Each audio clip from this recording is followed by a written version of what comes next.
বন্ধু কি বললি? আরে তোমাকে তুমি খুঁজলুম আর তুমি এদিকে কি বসে যাবেন নে আরে দাদা তো 3 বছর পরে কালকে বাড়ি যাচ্ছে তা আজকে বলতে তো সকাল উঠে গিয়ে 4 বছর বমি করলে এর জন্য দাদা আমাকে কইছে এই আমার পাড়া চাঙা খুললে দাদা দেখাইছে কিসের জন্য? আরে ওই রক্তগুলো পরীক্ষা করবে তাহলে বৌদির কারো 500 টাকা তাহলে এই অকামাইকে কাজ করলে তার মানে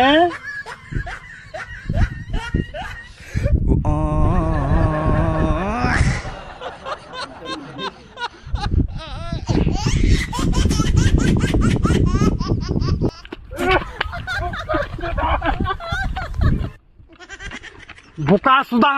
শ্যামলা সুদা